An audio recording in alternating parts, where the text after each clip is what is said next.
सभी विद्वज्जन, उपदेशक महानुभाव, याज्ञिक परिवार, मातृशक्ति, धर्म प्रेमी सज्जनों, छोटे से लेकर के बड़े तक का एक मानस देखा जाता है कि सब कोई प्रभावशाली बनना चाहते हैं। सब चाहते हैं कि मेरा दूसरे के ऊपर प्रभाव पड़े। छोटा हो या बड़ा हो, ऐसी एक्टिविटी करेगा, इस प्रकार का व्यवहार करेगा कि दूसरे लोग प्रभावित हो जाएं। और आज वर्तमान में बहुत सारे मोटिवेटर चल रहे हैं जो प्रभावित होने के तरीके सिखाते हैं। बहन जी थोड़ी देर रुक जाओ, फिर व्यंग करूँगा। दो महिलाएं पेड़ के नीचे बात कर रही थी,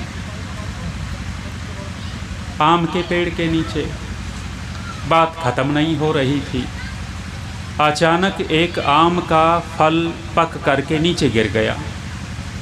इनका ध्यान टूटा तो एक कहने लगी कि अरे आम के पकने का मौसम भी नहीं और ये पक गया।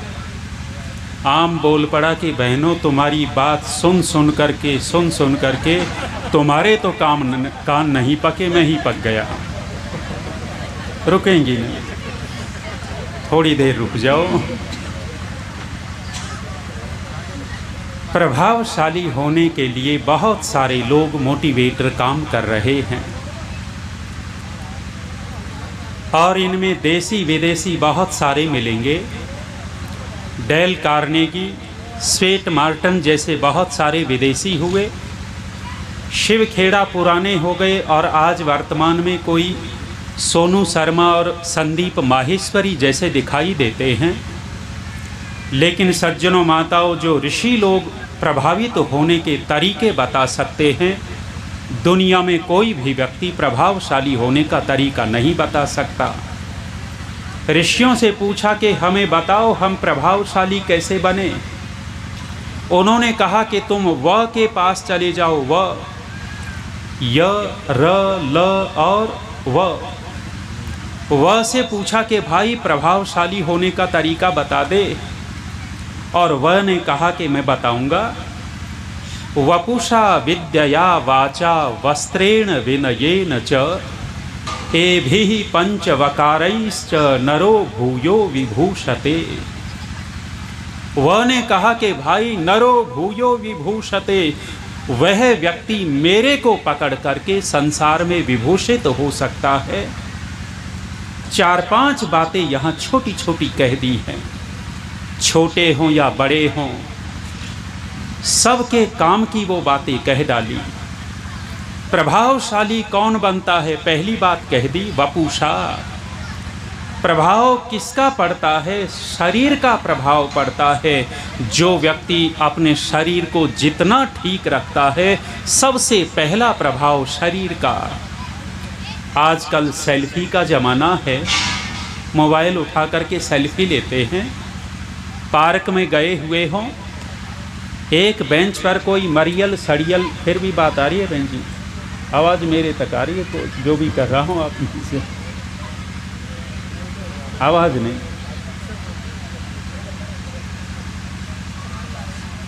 पार्क में बेंच पर एक मरियल सड़ियल कमज़ोर सा व्यक्ति बैठा हो और एक तरफ बहुत सुंदर सा 6 फीट का नौजवान हट्टा खट्टा बैठा हो, और हमें सेल्फी लेनी पड़े तो किसके पास बैठ कर के सेल्फी लेंगे? उस मरियल सड़ियल के पास या सुंदर से व्यक्ति के पास बैठ कर के? पता लगा कि प्रभाव किसका पड़ता है, हम किससे प्रभावित होते हैं? शरीर का प्रभाव पड़ता है। इसलिए अपने शरीर को जो व्यक्ति जितना ठीक रखता है, जितना संतुलित रखता है, सबसे पहला प्रभाव। लंबी व्याख्या नहीं करूँगा। दूसरी बात, वपुषा विद्यया वाचा। दूसरा कहा है विद्या का प्रभाव पड़ता है।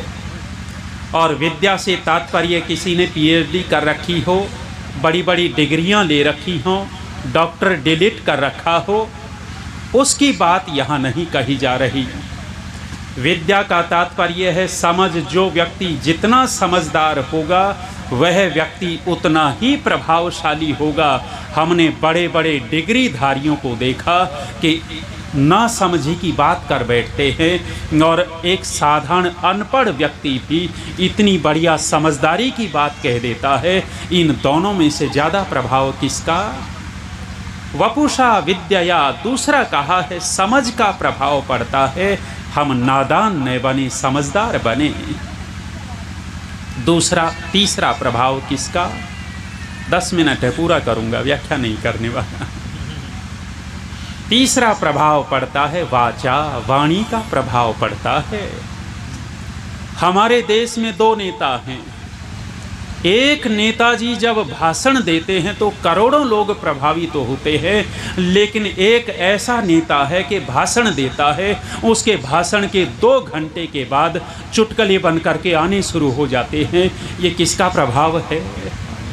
वाणी का प्रभाव है। हम वाणी से लाखों लोगों को प्रभावित कर सकते हैं, और इसी वाणी से दूसरों को हम अप्रभावित क्या, दूसरों को अपने से दूर कर सकते हैं। अच्छा, ये वाणी किसको दी? आपने 2-4 भैंस बैठ कर के बातचीत करती देखी? भैंस कहती हो कि बहन कल तो सिर दर्द हो गया था, किसी ने सिर भी नहीं दबाया। भैंस बात करती हैं। 2-4 10-20 बकरी बैठ कर के बात करती हो। एक बकरी दूसरी बकरी को कहती हो कि आज तो हस्बैंड बड़े लेट हो गए, ज़रा देखना। बकरियां बात करती हैं? वे नहीं बात करते। बात कौन करता है? मनुष्य बात करता है। परमात्मा ने वाणी दी तो इस मनुष्य को दी है, और इस वाणी से व्यक्ति प्रभावशाली बन जाता है। जो जितना संतुलित इसका प्रयोग करेगा, जितना ठीक ठीक प्रयोग करेगा, इस वाणी के द्वारा दूसरों को प्रभावित कर लेगा। एक निवेदन करता हूँ, हम जब वाणी से कटाक्ष करते हैं, कड़वा बोलते हैं, कठोर बोलते हैं, तो किसको बोलते हैं ज़्यादा? पड़ोसियों को, दूसरों को, या अपने घर वालों को कठोर बोल देते हैं। और जब व्यक्ति अपनों को कठोर बोलता है, उस समय स्थिति अच्छी नहीं होती। पड़ोसी का लड़का गाली दे कर के चला जाता है, वाणी से बेइज्जती कर देता है, दुख होता है। लेकिन इतना दुख नहीं होता जिस दिन अपना ही बेटा गाली दे देता है, बाप की बेइज्जती कर देता है, उस दिन ज़्यादा दुख होता है। बाप करवट बदल बदल करके रात बिताता है, नींद नहीं आती। कारण सुनार की दुकान थी, पास में ही लोहार की दुकान होती थी। लोहार लोहे को पीटता था, औजार बनाता था। सोनार सोने को पीट करके आभूषण बनाया करता था। एक दिन जब लोहार लोहे को पीट रहा था तो छोटा सा लोहे का कण छिटक करके सोनार की दुकान में पहुंच गया। जब सोनार की दुकान में लोहे का कण गया तो सोने के कण भाग खड़े हुए और उस लोहे के कण को घेर करके बैठ गए और बात करने लग गए कि भाई बड़े दिनों के बाद आए हो। अरे तुम आए तो बड़ी प्रसन्नता की बात है, मेरे भाई आते रहा करो। बड़ी मीठी मीठी बात हो रही थी। उन मीठी बातों के बीच में एक छोटा सा सोने का कण आगे बढ़ गया। आगे बढ़ करके लोहे के कण को कहने लग गया कि भाई बात तो बहुत हो चुकी, लेकिन हम अपनी बात करें तो तुम लोहा और हम सोना, भले ही दुनिया अलग अलग कहती हो, लेकिन हम दोनों की परिस्थितियां एक जैसी हैं। परिस्थिति कौन सी? सोने का कण कहता है कि सोनार हमें भी आग में झोंकता है और लोहार तुम्हें भी आग में झोंकता है। परिस्थिति दोनों की एक जैसी। मेरे भाई, जब सोनार आभूषण बनाता है तो हमें भी ठोकता पीटता है, और जब लोहार औजार बनाता है तो तुम्हें भी मारता पीटता है। परिस्थिति दोनों की एक जैसी, लेकिन मेरे भाई अंतर देखता हूँ। कौन सा अंतर? सोने का कण कहने लग गया कि जब लोहा वो सोनार हमें मारता पीटता है तो हम रोते चिल्लाते बहुत कम हैं, लेकिन जब लोहार तुम्हें मारता पीटता है तो तुम रोते चिल्लाते बहुत हो, तुम्हारी आवाज़ बहुत दूर तक जाती है, बात समझ में नहीं आती। लोहे का कण गंभीर होकर के कहता है कि भाई इसमें रहस्य है।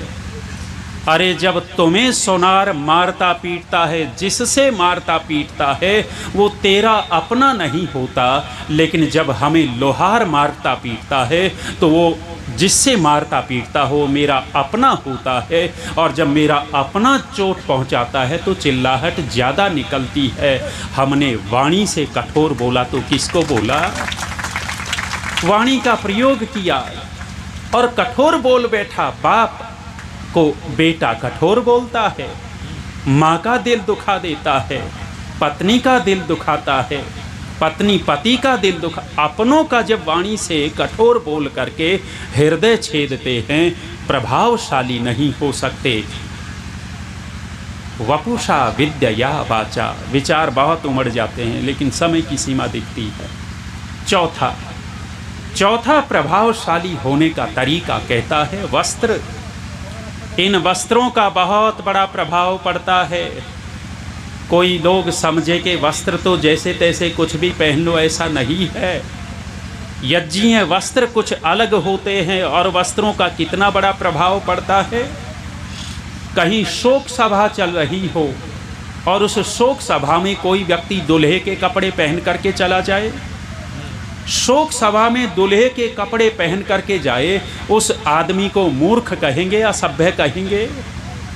चाहे कितना बड़ा डिग्रीधारी हो, कितना बड़ा वक्ता हो, कितना बढ़िया शरीर उसका क्यों न हो, लेकिन एक कपड़े के कारण प्रभावहीन हो जाएगा। वस्त्रों का बहुत बड़ा प्रभाव पड़ता है। मैं बातें बोल रहा हूँ आपके सामने। यदि मैंने जींस की पैंट पहन रखी होती और हाफ टी शर्ट पहन रखी होती और तब ये बातें बोल रहा होता, और अब मैंने श्वेत वस्त्र डाल रखे हैं जो मेरे अपने, इसी तरह पहनता हूँ, ये पहन करके बोलता हूँ, दोनों में कुछ अंतर है या एक जैसा रहेगा? वो जींस की पैंट पहन करके, टी शर्ट पहन करके मैं भाषण दूँ और ये कपड़े पहन करके बोल रहा हूँ, प्रभाव कुछ अलग है या एक जैसा है? वस्त्रों का प्रभाव पड़ता है। और आजकल जो वस्त्र पहने जाते हैं, निवेदन करता हूँ सावधान रहिएगा। ये मुसलमान बलात्कारी हो गए और ज़्यादा करते हैं, ज़्यादा छेड़खानी करते हैं। क्यों?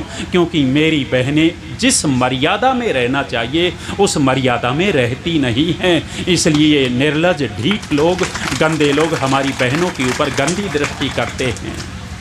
वस्त्र का प्रभाव पड़ता है। अंतिम बोल करके पीछे हटता हूँ। पांचवा वह कहता है विनयेन। विनय का प्रभाव पड़ता है, सरलता का प्रभाव पड़ता है। जो व्यक्ति जितना विनम्र होगा, सरल होगा, वह व्यक्ति उतना ही दूसरों को जोड़ लेगा और वह व्यक्ति दूसरों को उतना ही अधिक प्रभावित कर लेगा। हम प्रभावित हैं यहाँ बैठ करके। मैं यहाँ 4-4, 5-5 घंटे बैठता हूँ, मैं देखता हूँ एक एक को, प्रभावित हूँ इन बहनों से। जो भी आया है उसके चरण स्पर्श करती हैं। ये विनम्रता का चिन्ह है, कोई ऐंठ वाला नहीं कर सकता इस काम को।